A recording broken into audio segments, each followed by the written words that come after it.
Nous lisons dans Luc 2, 32 et 33, la déclaration de Simon, salut, que tu as préparé devant tous les peuples, lumière pour éclairer les nations, et gloire d'Israël, ton peuple.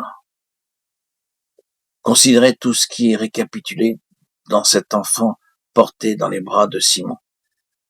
Et ainsi, vous ne pourrez le voir que par révélation. En dehors de l'enseignement que vous apporte l'Esprit, vous ne pouvez pas discerner ce que signifie Christ.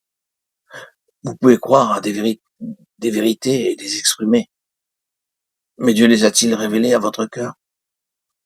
Le moment viendra où ce qui sera éprouvé, c'est ce que vous aurez réellement reçu dans vos mains. Non pas la doctrine, ni l'enseignement, ni la lecture de la Bible. Pendant des siècles, les hommes sont venus au temple avec leurs mains chargées de toutes sortes d'offrandes, car on ne leur permettait pas d'y entrer avec les mains vides. Mais ont-ils saisi la vraie signification de ce qui était dans leurs mains? Peu importe la nature de leur offrande, agneau ou chèvre, était-ce pour eux simplement une chose parmi tant d'autres? Est-ce que cela représentait pour eux le commencement et la finalité?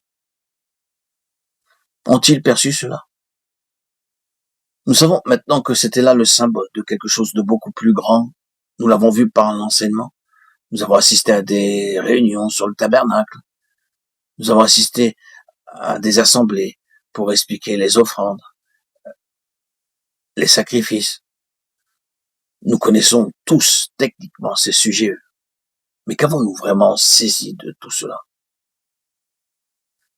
Que se passera-t-il quand la grande secousse viendra et quand nous ne pourrons plus avoir de réunion ou de communion avec les croyants et peut-être supporter ce que beaucoup supportent dans beaucoup d'autres contrées aujourd'hui?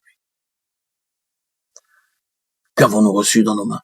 Qu'est-ce qui nous a été révélé par le Saint-Esprit? Ce n'est pas simplement une question liée au fait que nous avons été enseignés dans les réunions et les conférences, mais surtout de ce qui a été vraiment révélé de Christ en nous. De telle sorte que nous pouvons dire « mes yeux ont vu ». Personne ne peut m'ôter ce que j'ai vu, rien ne peut détruire cela. Ce que j'ai vu fait partie de mon être. C'est l'aspect crucial en cette période. Nous devons pouvoir identifier le sens des choses et pouvoir agir avec Dieu. Il a été dit de Simon que l'Esprit Saint était sur lui. Pour nous, qui vivons dans la dispensation du Saint-Esprit, l'Esprit est en nous. Non pas simplement en nous visitant ou en venant sur nous, mais demeurant en nous. Parce que Simon et Anne étaient dans l'Esprit, ils ont saisi la grande signification de ce moment-là. Quand l'enfant Jésus a été apporté, quelque chose s'est produit signifiant pour eux. C'est bien cela. C'est ce ministère qui s'exerce en vous-même par l'œuvre de l'Esprit Saint, vous permettant de dire, c'est cela, c'est bien cela. Cela devient quelque chose d'extraordinairement vrai, vivant et important. C'est cela. Pouvoir interpréter par l'Esprit la pensée de Dieu constitue le ministère. Simon et Anne sont la démonstration de l'incorporation du principe du service.